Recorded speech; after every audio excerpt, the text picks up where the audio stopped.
Go ahead and call this meeting to order. We are at the 5 o'clock, so we'll call the City of Nacogdoches Development Corporation meeting to order. Today is January the 8th, 2026, and it is 5 p.m.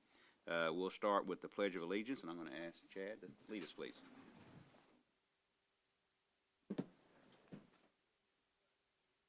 Pledge allegiance to the flag of the United States of America and to the republic for which it stands, one nation under God, indivisible, with liberty and justice for all. The Texas flag. Honor the Texas flag. I pledge allegiance to thee, Texas, one state under God, one and indivisible. Chad. Next item is the regular agenda. It says the City Council will receive staff recommendation and public input on the following items and may deliberate and take formal action on the item. The first, item 3A, is consider approval of minutes from the City of Nacogdoches Development Corporation regular meeting held on November the 6th and December the 4th, 2025. Make a motion to approve. Have a motion to approve. Have a second. Any discussion or changes to the minutes? If not, all those in favor, please say aye. Aye. Any opposition? Motion carries. Next, 3B is discussion of the city's economic development fund. So, what do we have on that? We don't have an EIN, I know that. At least we didn't as of yesterday. We don't. I can give you a quick update on that. Okay. My paralegal, Savannah, I was finally able to get in touch with a customer service representative from the IRS on Monday afternoon. So I got on the phone with her. Explained the situation. She looked at the bad news is they didn't have any application and submitted it. Okay. Hopefully confirmation saying that they received the fax.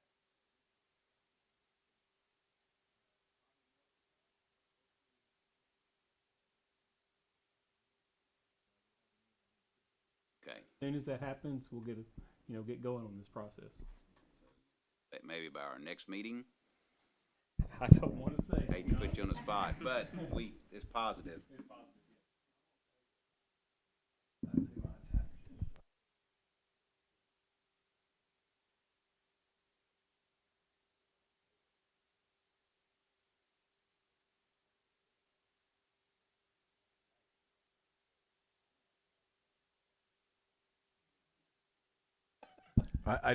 Most of the federal, and we've dealt with it with the shutdown. Ever since the Doge, it's been doged up.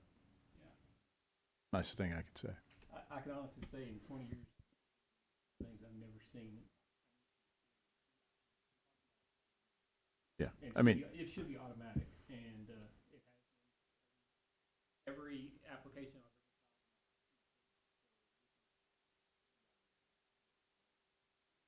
I think we've all had experience with it being a rather rapid response, but this time it's not. So, and we've seen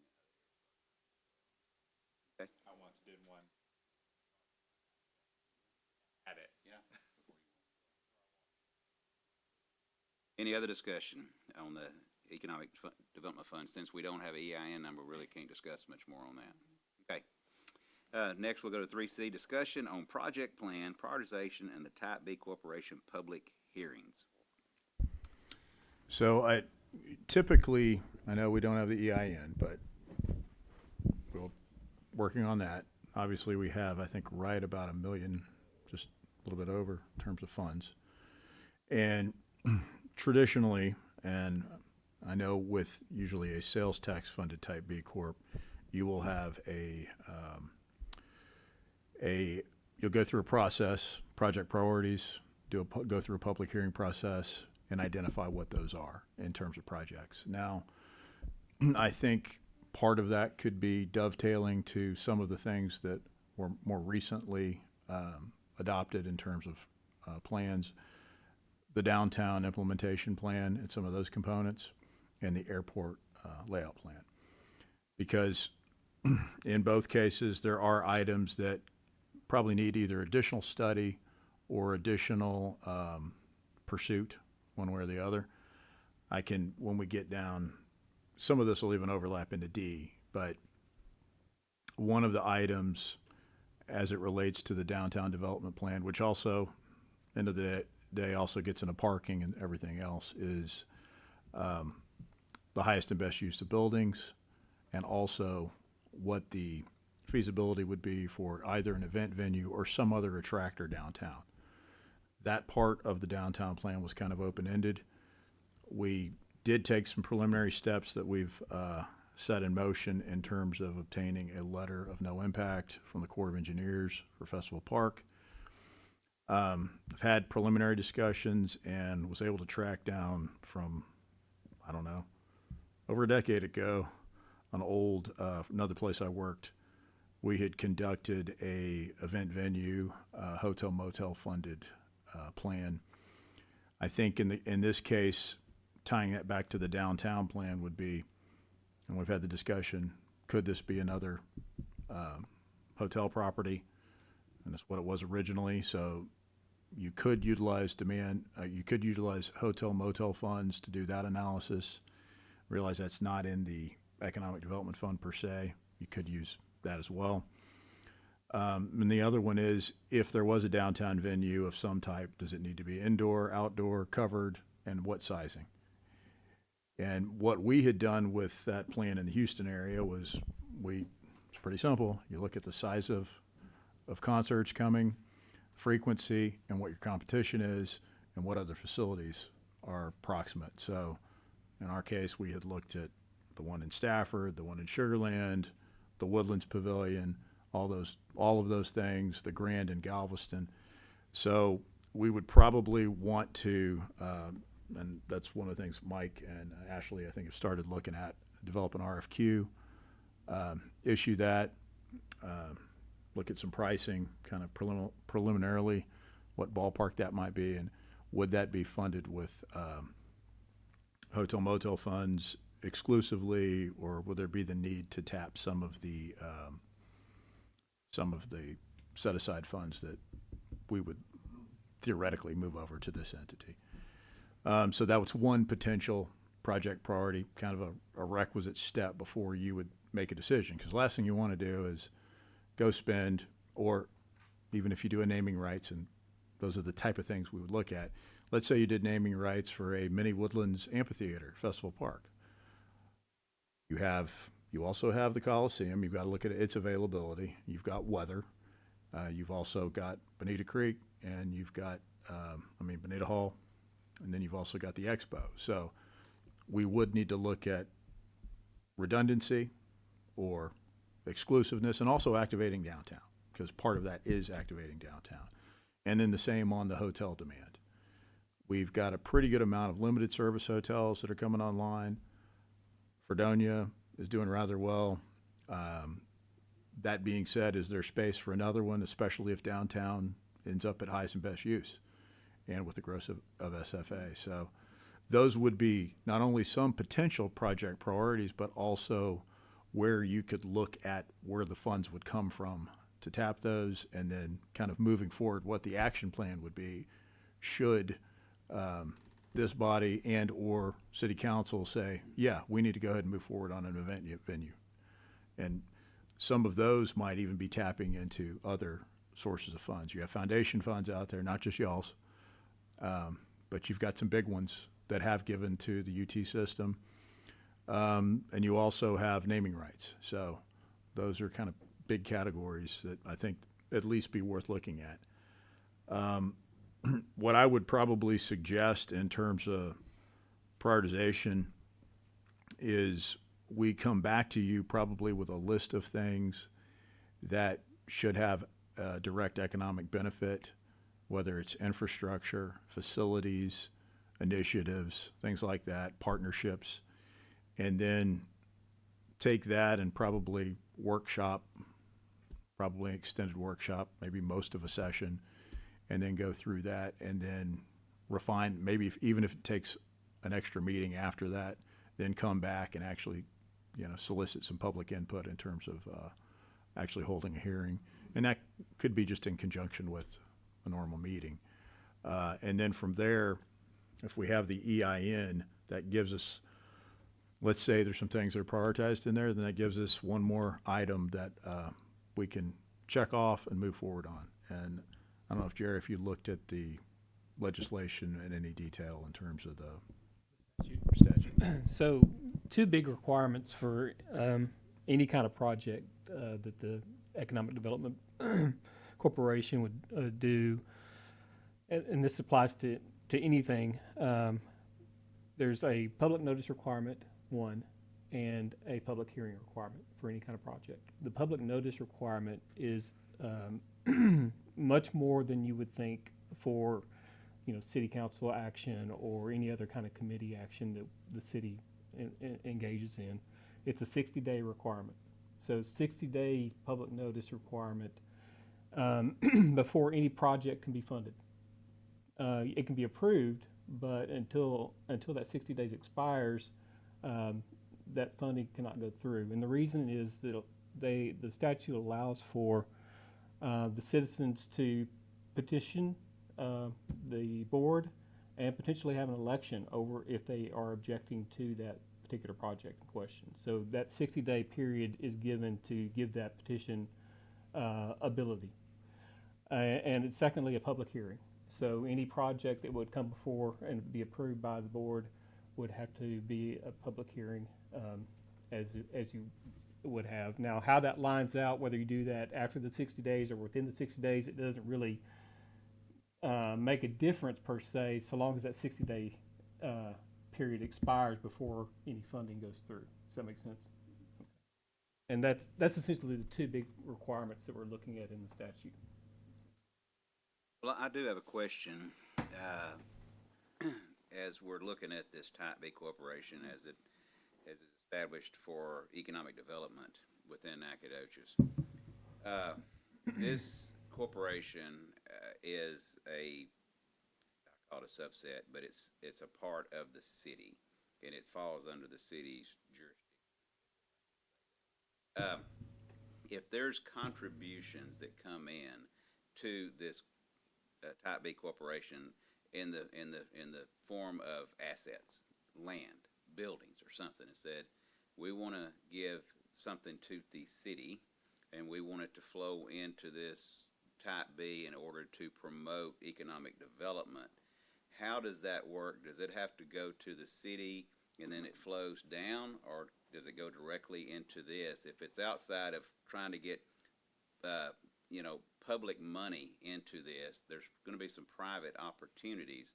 And how does that work, or how does that get funded? And then once that happens, then you go through the same process of the approvals, but you have something there that is part of it. And I'm just giving an example. If there's a building in town that goes through that process, gets into this. So it wouldn't have necessarily to go through that process. Okay. It could go where council approves it. I think it would really, at the end of the day, depend on, let's say, the set aside of funds that council then effectively would transfer over and approve as the budget. So the city itself could accept a building. Now, could be another set of funds that actually move forward on improving it. Same thing with this discussion, even on hotel motel. Theoretically, that could move forward without this body. Wouldn't be necessarily a dedicated economic development funds. But the general thought is we're trying to look at everything through that economic development and commerce type eye, improving downtown, improving our major corridors, improving quality of life, jobs, all the above. So at the end of the day, sales tax. Now, when you're looking at hotel motel, anything you spend hotel motel on, for an example, has to directly benefit heads and beds. So even if this body has, let's say it's funded through city council, the residual that we receive back of the hotel motel funds, say it's funded through that would still be something we would come back and share with this body, and it may have some other economic development opportunities. I've seen projects where you'll have hotel motel funds type B funds, other 380 agreement type arrangements with a private partner all come together into one project. And those you would include in a project plan.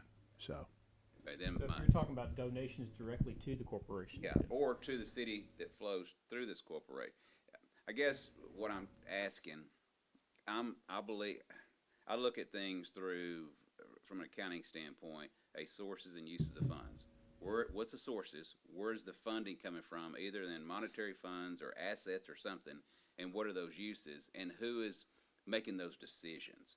Who is making those decisions? So if something's given to the city, then now the city council is making decisions about it, plus the taxpayer, how that's being dispersed. Well, it's hard to go in and say there's going to be a gift or a donation of some amount, and then you lose that sort of the direction of that asset. It goes now to someone completely different. If it goes through this development corp, it still has to go through this body and then to the council before you can make decisions on what you're going to do. I guess that's my point, and I'm going to be just very generic. Building in town, it's acquired or it's held and it's given to the city with the purpose to say we're going to have some downtown venue that we think is important. It still has to go through this group and then the city in order to accept it and to do what's intended. Because a lot of times donors give things with a purpose, an intention, and if that's not the case, how does it flow? I guess that's my question on the way this corporation. Good. Let me say the SFA. You say we're going to give something to SFA with the intent that it's provided for scholarships or it's provided for this or that. It's donor restricted, I guess, is the best way to say it. If not, it's not going to be given, or it's not going to work out. How does that flow through this corporation, I guess, is what I'm So trying. I don't believe you can get around the donor restrictions by donating it Okay. to one body and then trying to get around that provision of the donation by donating to another, going through the process of going to the other. So I think you, irrespective of when if it went to the city first or to the corporation, you would still be subject to those restrictions of the donation. It can be My opinion. given, it can be. It can be deeded received by the straight corporation. to the corporation. Correct. So it doesn't have to necessarily go to the city first. It can, and there may be potential. Yeah, and I don't know. I'm just speaking off the top of my head. There may be some tax consequences to doing it one way versus the other. Although this is a nonprofit corporation, and once we have our EIN and our tax exempt status, then they'll probably get the same benefit whether they donate it to the city versus directly to the corporation from a tax perspective. Yeah, and that's, I guess, my other question I'm going to have to look into it is from that giving. You're barred sometimes to take donations based on it's a public charity giving versus a private, even if it's a not-for-profit, it's a private organization, and I'm trying to figure that out. But it's kind of a quasi-governmental entity, right? So the board is appointed by the city council. The city council has to approve your bylaws. So it's not necessarily a separate, completely private, nonprofit organization. Okay. So there are some ties there. It's just kind of in that gray area between the two. I would like at some point to have a little more insight on that if we can. well, I think one thing to think about is if let's say a donation is made and I think you go back really to what the purpose is, like you mentioned. So if it's related to the airport and matching, basically, let's say it's donating something for the airport, and then it would make sense rather than general fund per se, but the set-aside funds be used to match that. I could see that being a project priority that then flows into this process. If it was something for general city use, not necessarily economic development per se, not core use, I would say council. Or I don't know. We do not have a separate local government corporation. In addition, I worked at one city. We had our postings had basically this much letterhead, It was for all three entities under one, two others under the council. So sometimes you'll have it go to a separate entity like that for a special purpose, or you'll create it, or it would just go straight to the city. And then if, like you've mentioned, maybe it's an event venue, maybe it's something that you would have a variety of funds come to, and economic development might be one of them, and you want it to be a very public, not that they're not both public, but you want it to be very defined. You want to go through probably even more transparency with it and process and buy-in, and have, at the end of the day, you have that public hearing, you've got that process, you might have, your Main Street group interested, your hotel motel, which is also, both of those are appointed by, your CVB appointed by council as well, and any other stakeholders in town. And so with something like that, it might make sense, especially if the intent is ultimately to use a variety of funds, probably from multiple parties. Well, I know I'm talking about more of the downtown, but another area that I've been considering, or at least we've been discussing, is a tract of land for an industrial park that the city can help control. A commercial land bank. Commercial, absolutely, Yep. because we have companies that want to come in. If we had some property that we could give to someone to say, you develop it, this is the seed to get started, how do we get that land into? Well, that this? definitely would be one, I would say, okay, it's going to the city, but it's going vis-a-vis this, because it's focusing on primary jobs. It's the seed for a major land bank, and probably some additional either contributions or focus, all the above. And that was the thought, because, and maybe the city already has some land that we could develop from an industrial standpoint, but then we come in and help develop it and get it ready to go out and market, things like that. So I'm just trying to figure out what our role is and how it plays into the grand scheme. I don't know, Mark, do you have any thoughts on it, or? One of the things that I would like to see happen would be to improve.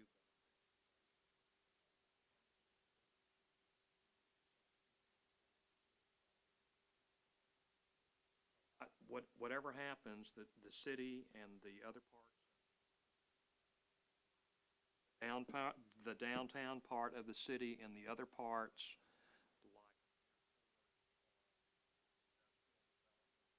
that needs to be well connected. That's going to be, I guess, depending on if it's TxDOT or whomever it is, that's going to be a broader scope. But as far as the airport, within this, there can be development at the airport that would also satisfy this. It's effectively, it's a way to earmark it where it really doesn't get lost with that original intent, Okay. and would come this direction for that very reason. Well, I think go ahead, I'm sorry. Can I say just one more thing? Yes, sir.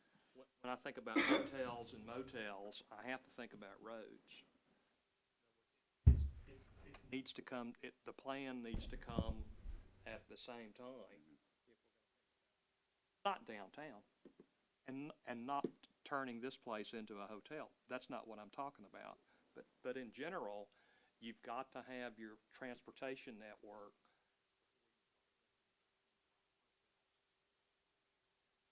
Well, we do have a lot of FM roads. We have the I-69 project, which is a whole other issue. We have a master transportation plan. I don't know the last time that's been. So we are about to embark on a comprehensive plan process. We've just submitted for funding through the General Land Office on that, and that would be an adjunct to it, correct? Yeah.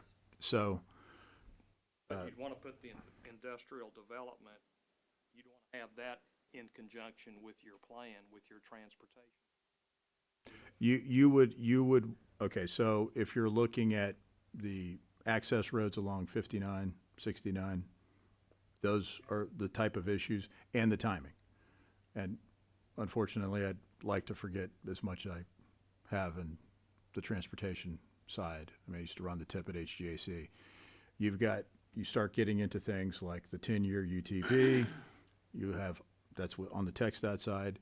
Then you look at the flow of funds from the Transportation Commission, and in this case, it's a interstate project. So You've got a lot of moving parts. It's not going to be all overnight.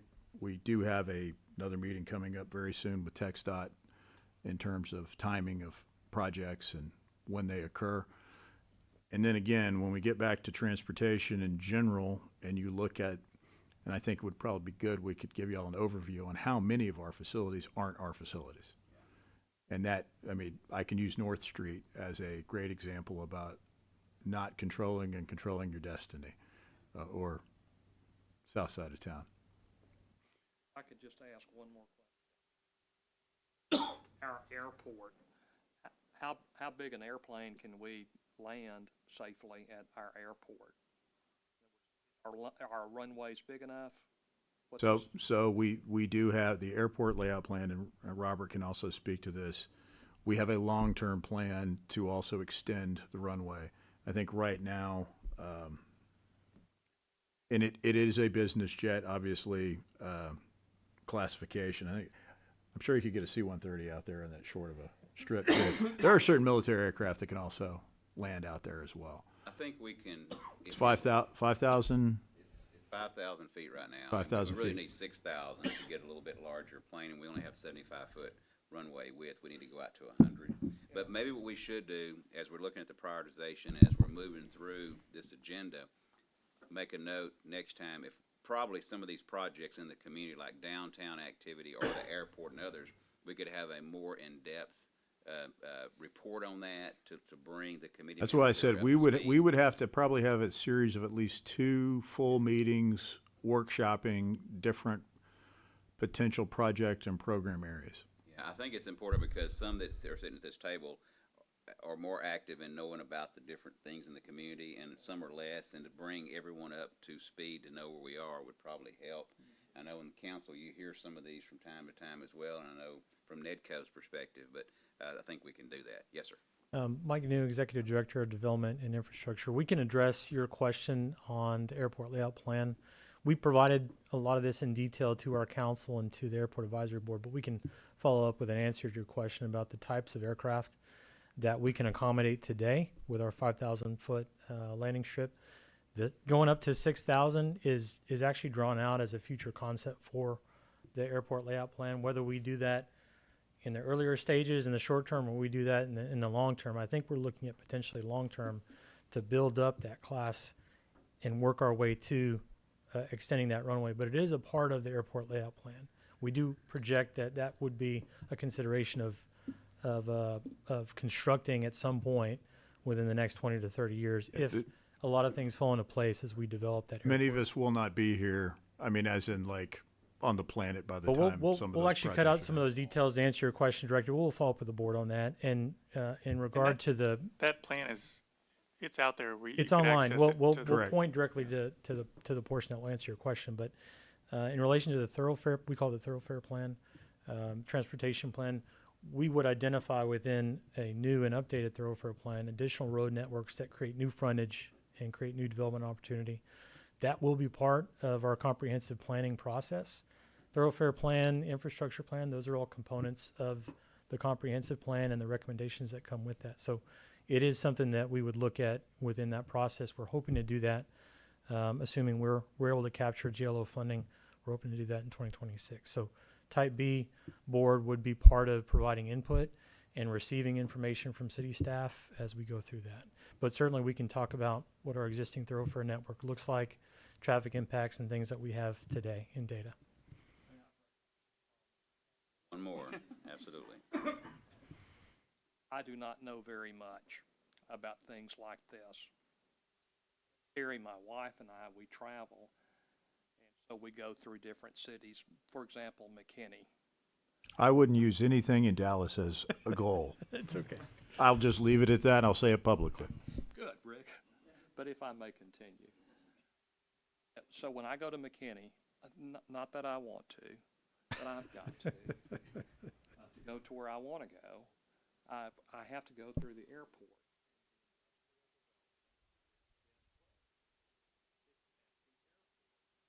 Back home to Nacogdoches. Now remember, Bill, I don't know anything about this.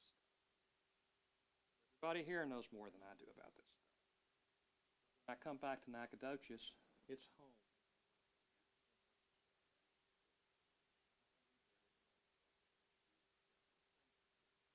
And the airport's in the middle of nowhere.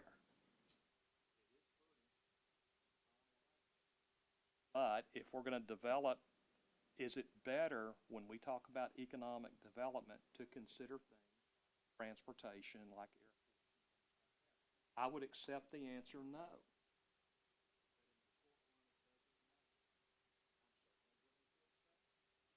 I wanna know. I'll hush. I promise I won't say. Yeah, well, that's a deep subject. We've been working with the airport for many, many years, and where it's located is where it's going to be located. Because we can't get Textile Aviation to support funding the kind of money to move it. I've tried. I tried 15 years ago. I tried to get them to marry up with Angelina County, and we put something between us because we could both benefit. But they already had invested assets there. They have them in Lufkin, and they're not going to change that. So the best we can do is try to develop what we have and get it to where it is reasonable for our community. No, I was going to say there's a great river there for a reason. Yeah, exactly. Ideally, we would seize on opportunities that come available. And the airport is an asset in some ways. In some ways, it's sort of neutral in terms of economic development. We can seize on some of the asset components. And I am going to speak to that. Yeah. We're not in the air cargo business. We don't have Bella Helicopter out there manufacturing. So you have to look at it in the context of, and Randy and I have talked about this too. I've had an international airport, if you count Shoals Field. I've had a golf course, God forbid, wrapped with multi-million-dollar homes.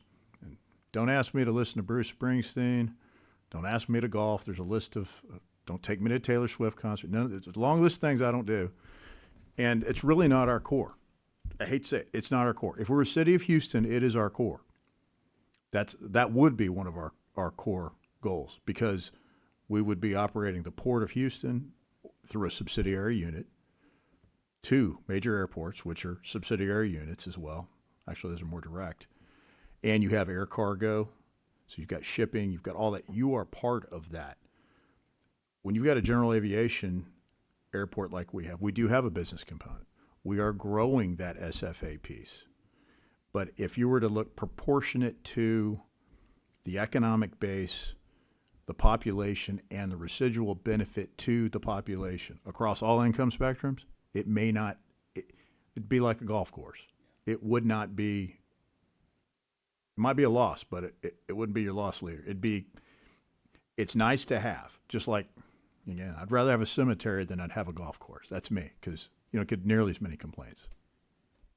There are a lot of opportunities there, because even though we couldn't be the large cargo industrial from a teaching standpoint with the current flight school there's things you can bolt onto it. You could have avionics. You could have our engineering SFA and avionics part of it.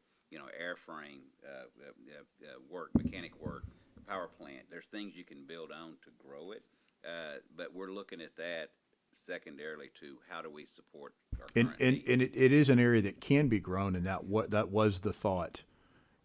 We have Lockheed to the south. You do have major industry, aviation related, around both Houston and Dallas. And could you get one of their subsidiaries in addition, or could SFA be that training ground in conjunction with one of those major corporations? That would be a game changer then. Does another 1,000 feet, does that buy you a totally different world, or you just get to say?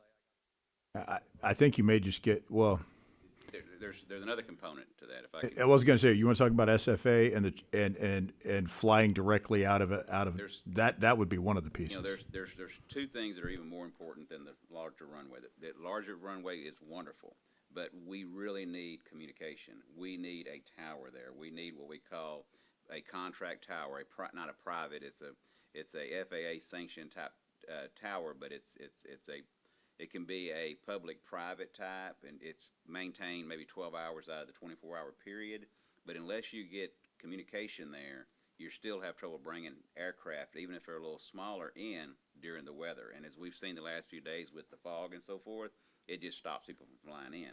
So that's an area we would look at, I think, before we did the expansion of the runway. So there's already the airport layout plan already has all that in place where it could be. There's conversations that are coming up, very soon with Textile Aviation to try to develop that along. So I know we'll have other conversations, and if we could put down maybe not this next meeting, but maybe the one after, to have a more in-depth conversation, maybe just on the airport, and then we could go ahead. Which, one of our recommendations on a potential project, which Mike hasn't touched on, but I was going to touch on. Okay. And this goes back to the core use and really the expenditure of economic development dollars or general fund dollars to that end. Now, the airport is supposed to run as an enterprise fund, so it's supposed to be able to be self-supporting. That's really what the goal is, and that's not on our side, but that's TxDOT and the feds. But a business plan, that would be something that would make sense as a project, because I think as we start looking at some of the capital, there's some items that we could engage in. Oh, there you go. So we actually have what Mike handed me was a draft scope of work and items that aren't eligible for federal or state funds. So I think part of that process, and I'll let Mike speak for a second on this, would also be looking at the highest ROI or the phasing of certain items if you are going to fund them locally. And is it going to get you further into the black? Are you going to be in the red for a period, and then do you need a phase 2 project? I would hope that if we're utilizing, let's say, type B funds, regardless of where they originate, if they originate general fund side, donations to the entity, or later we had sales tax, that we would try to look at it through the eye of each of these projects actually having a net economic, commerce, and primary jobs benefit, or all the above. So, do you want to speak to that, Mike? Sure. And like Rick mentioned, the drafting of an airport business plan couldn't necessarily be covered by federal or state dollars, so it would come from either the city or an entity like the Type B. The intent is matching operationally a revenue stream that can cover for some of these capital improvements we're all dreaming about within the airport layout plan. Do we extend the runway first? Does it match our business plan? Can our business plan and what we expect to receive in terms of return on investment for an extended runway, could that cover the cost for that over a short period of time? Do we need the contract tower first? Do we need to look at extension of water line or even sewer line for future extensive terminal development? Those all come from different pots. Those may provide a different return on investment. So now, a business plan isn't meant to be a catch-all for all of those things, but what it can do is put our airport within a lens of what the current market and similar airports, similar general aviation airports, what they currently do, what's our competitive advantage, what could our competitive advantage be based on our market area, what we have, what's in demand, and then really give us a better indication of even best practices. What are the fees and charges and things that we're currently recouping as revenue at the airport? Are we below standard in doing that right now? It's not something we've really examined at length in a long period of time. We may not be capturing all the revenue that we should be at the airport to meet current demand and actually start looking forward in investment and improvements just with the airport's revenue alone. So a business plan would put us on that path potentially to upscale and upgrade our operations at the airport, because if we're building anything new, there's going to be an operations and management cost to that. And especially if we're expanding the terminal, if we're doing anything else, adding hangars, hangar leases, all that administration that comes with that, you're looking at human resources that need to be able to capture that management as well. So a business plan, even though we probably couldn't seek federal or state funding, it would be very useful for us as an examination tool for what we do next at the airport. So And where does that stand? What do you need to be able to take that step and do that plan? I think that's What our thought is once we get the EIN and we start identifying projects, that might be one of the items on the list to potentially fund. yeah, Rather than, you wouldn't want to utilize, and you can't, bond funds, for No. example, on a project like that. for those of us that don't deal in this world all day long, what does a plan like that cost? Ballpark? How much you got? I'm just joking. I mean, no, it just depends on the components that we want to accept, the scope of work. We put in things like minimum standards, lease policies, competitive market position analysis, analysis on airport staffing, financial pro forma development, and an implementation plan. all those components, that could be anywhere from 100,000 to 200,000, depending on the level of information or deliverables we're expecting to get from that. Yeah. How much the That answers consultant my wants to question. travel and meet with us in person, all those things, we can reduce costs to a certain extent, but you are looking upwards of somewhere in that range.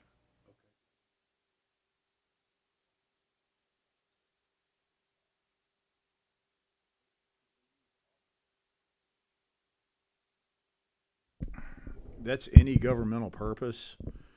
That being said, I know we've got a couple of potential projects, even the garage potentially, a couple of the building type things. It could go into capital loss at the airport. Mike, do you remember the expiration date? I know we'd looked at also. We've met our obligations for ARPA designation. We've filed that information with the federal government. So we probably, if we were looking to spend that, I think Todd had told us that was 2028. So we've got some time. So But we're not just wanting need to sit on that confirm. either. So I'll confirm. we with would probably be okay utilizing some of those if we wanted to, I would believe, but It doesn't really matter to me.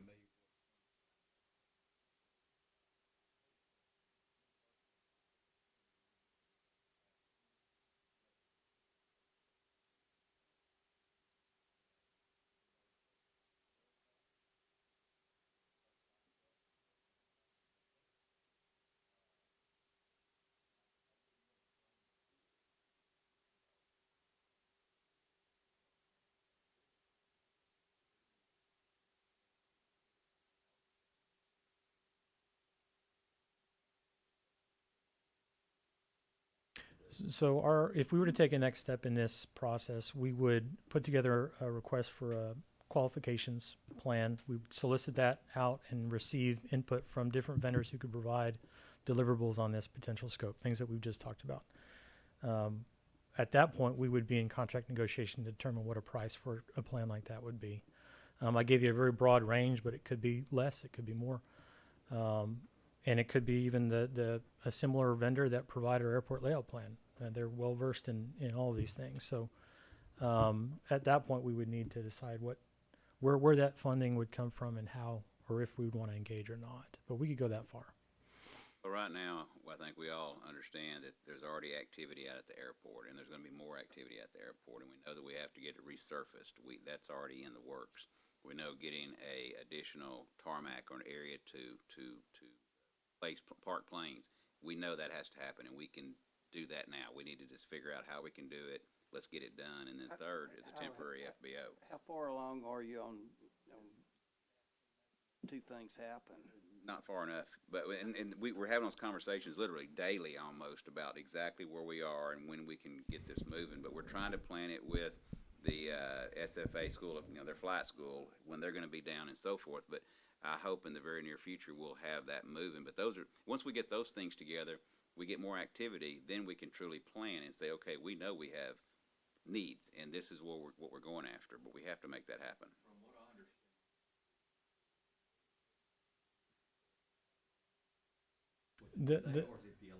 The solicitation should be online sometime next week. We gave it the week of the 11th as the target. And when it is online, we'll share it with everyone. that's for the runway. This is the bid for, The runway. This is the resurfacing solicitation. So And I think they open bids on.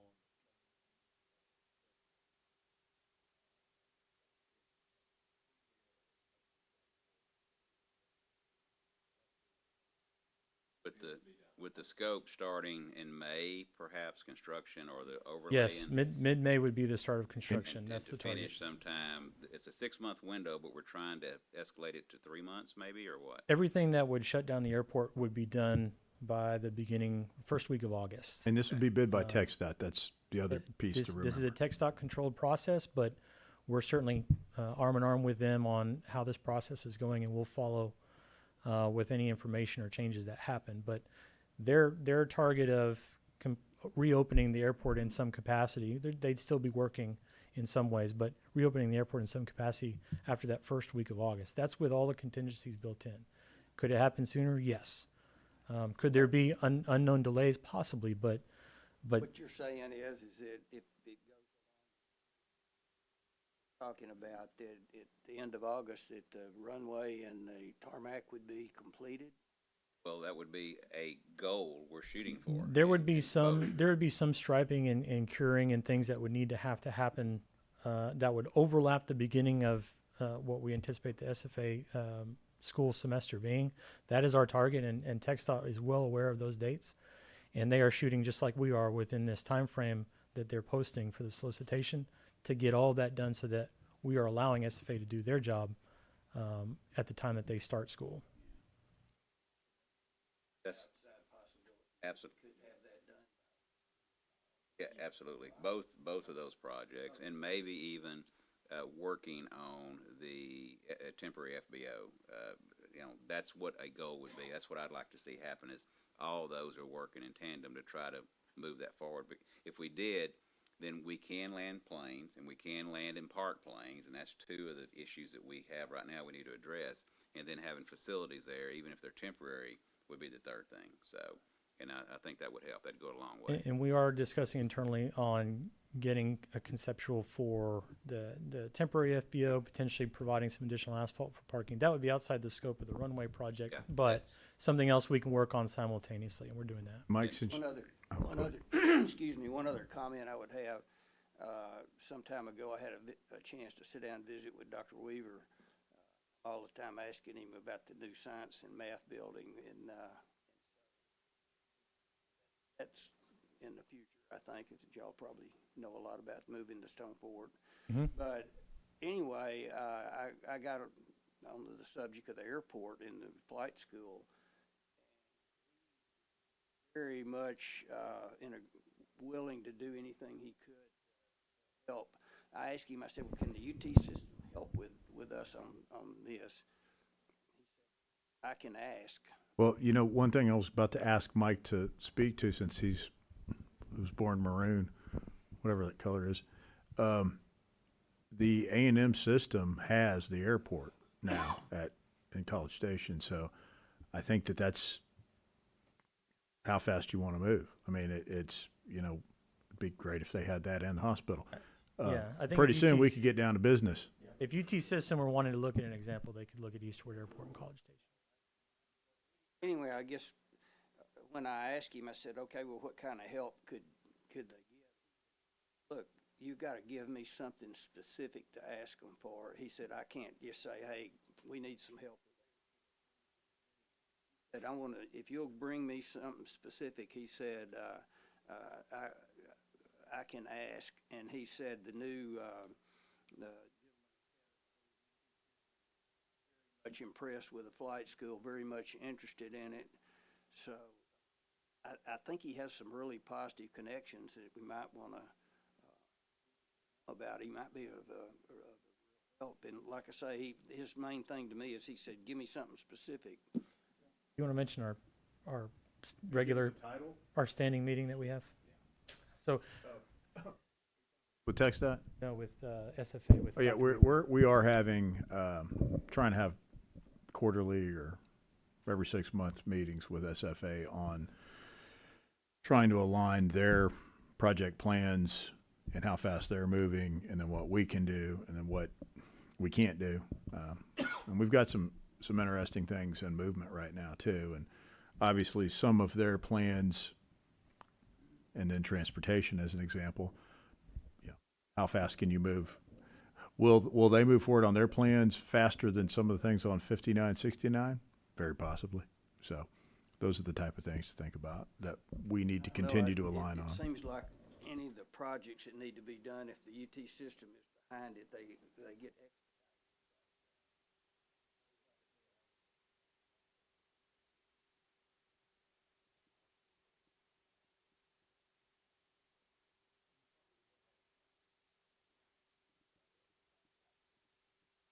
Having the airport layout plan in place now is a huge piece of that, because now we have things on paper, then you can identify and prioritize those projects to maybe give us something And specific. you could to ask. literally give Like him you're the talking about. the AOP and say, again, how much you got. Here are specifics. And I'll give you another example. I mean, we don't want to sit on our hands.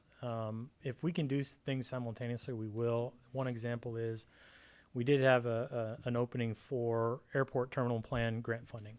It's federal funding that cycles every 2 or 3 years. We're on the cusp of getting the airport layout plan approved by the FAA, but it hasn't had that ink signature yet. So when we submitted this grant, we have to do it this week. We submitted the grant. We're going to have to submit it without an airport layout plan officially designated. We're still going to do it. We don't want to miss that window. If there's an opportunity or feedback that we get or extensions potentially, those are new opportunities. But we're going to continue to push forward. If there are funding opportunities with the federal government or the state, we'll do that. If there's conversations where we know certainly there could be some leverage with the UT system or some interest, if we present the right package to them or the right pitch, they might consider additional funding. We'll certainly do that as well. And I think we'll talk through some of those things with this group. Now, I'm assuming you're in conversation with, about can you help us at the federal level? We're submitting this, no signature, or can they? They know about our community project funding request. Any appropriations outside of that are going to be some future discussions, but we've already got that in place basically on a cycle now, since we know those are back in play. Community project funding has many forms and it looks different every appropriation cycle, but that's certainly something we're going to be talking to them about. Whether we talk to them about these other opportunities, kind of like as Dr. Weaver mentioned, we really need to be specific, come to them with a clear goal and plan that they can address from their level. So we'll work on that. Well, from my perspective, and I'm sure the rest of this group, I think we really need to focus on sources of funds, and whatever's available, whatever's out there, we need to be jumping on it to see, because the more money we can get in to help fund some of these projects, even if it's partial and maybe it has to be matching, let's discuss it and see what those opportunities are to invest in some of those funds. But it's critical that we start doing that, and I see improvements. Absolutely, I do see improvements, and if we can help, let us know. But we need to be focusing on that. And Rick, you may want to talk about this. What we're driving home on our end is when we talk to Texas Water Development Board, when we talk to the General Land Office, when we're working with Texas Department of Agriculture, those are all funding sources. They want us to have these projects identified, whether it's in our capital improvement program, whether it's part of our annual budget appropriation or our project plan. They want to see that we've thought through and we have projects, not how much can you give us. We'll think about the project later. They want to see those things on paper. They want our council or our approving bodies to have those understood. And the project plan for this corporation is certainly part of that we can present that as just another item to show that we're strategic and we're married to these items going forward. That's going to help. So as an example, just the process that the downtown plan went through and taking the concept of the garage as far as it went gave us something that's that much more shovel ready. We now have a letter of intent with y'all on the site. So, I mean, there are steps we can take. The ALP, if we get into the next item, Senator Nichols said, you've got bond funds, you've completed the ALP. We've got a meeting after I get back in town. We've got one on the 20th, Mike and I, with the aviation director, TxDOT. Kind of tell them what you told them, reemphasizing the runway project, and then also what else could be privately funded in that same time frame potentially. So Back on C. Any more questions regarding 3C?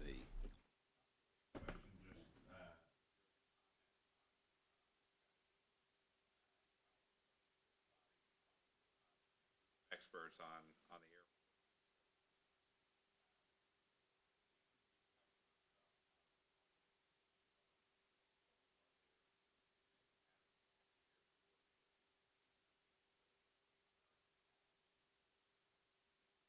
airport. I think it's something we could do. I think we've got, I don't know how big is our little terminal.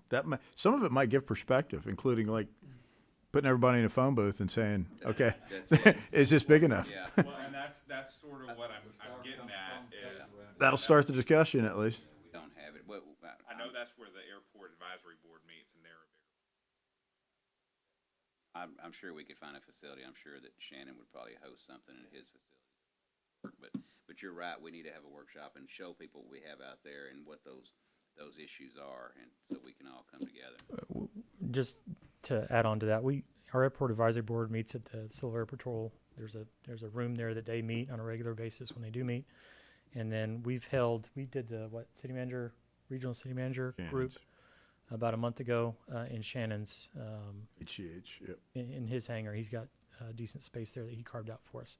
So yes, we would have to make it amenable to a public meeting, of course, but we can work that out.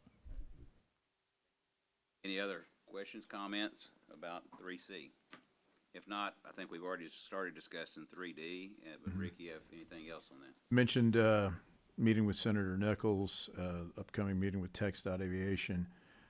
We've also, Mike's touched on, we've had ongoing conversations with the federal delegation, wrapping up the, working with the consultant and final touches, and if there's any other information we get on the contractor side from other samples on cost, but we're ready to submit the EDA grant to the feds. And obviously, that one's a little bit open-ended in terms of the timing and approval.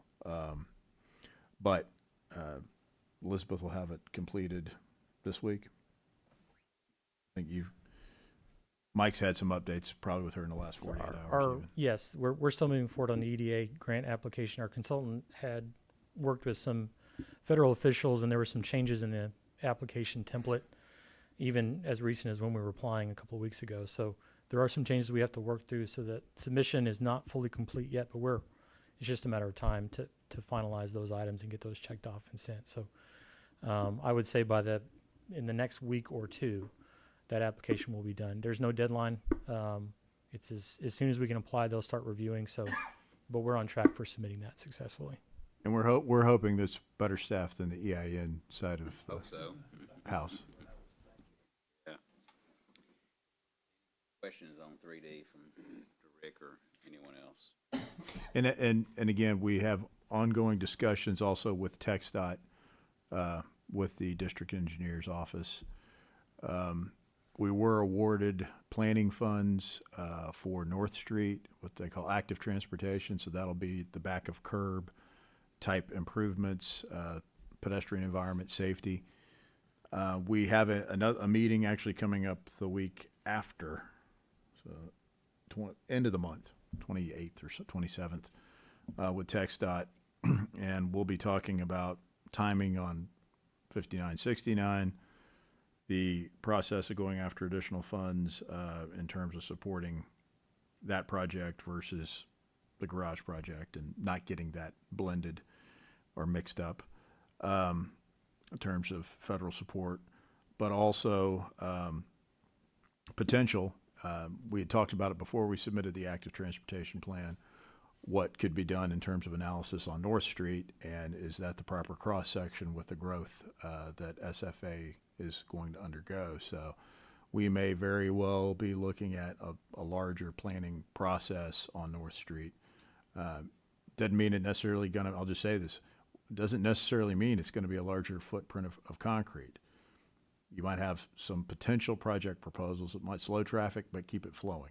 I'll just leave it at that. And those are things we would go through public meeting process on, and some concepts potentially, because again, you can only fit so much through the chute there, is a nice way I can say it. You only have so much right of way. There might be some key right of way takings, corner clips and things, and some consolidation of signals and driveways.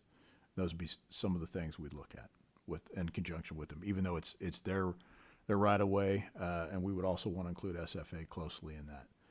And then as we would look at those projections on growth and any other projects we have in the pipeline, and of course, ultimately also looking at the comp plan. Now we've completed the downtown plan and the 5969 plan.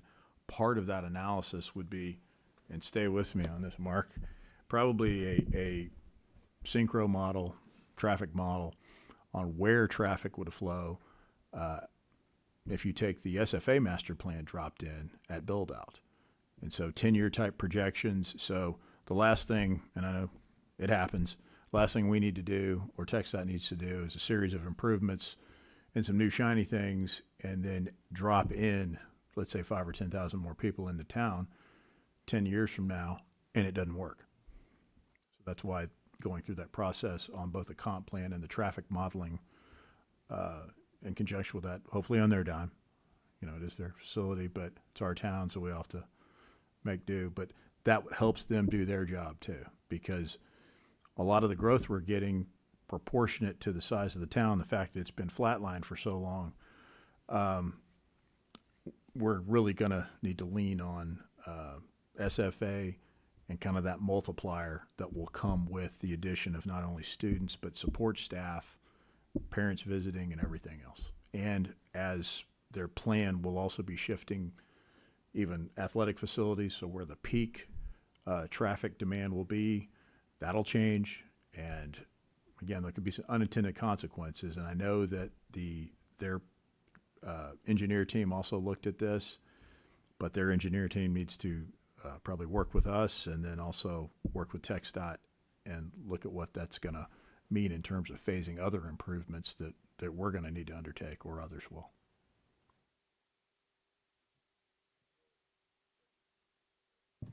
I'm going to human pinata. Take a whack Yeah, at me. take a whack.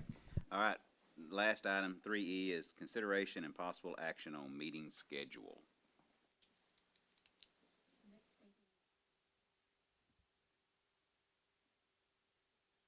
It's good, February the 5th at 5 p.m. here at this facility, correct? Right. Well, with there are no other items on the agenda, and it is 6:01 p.m., motion to adjourn.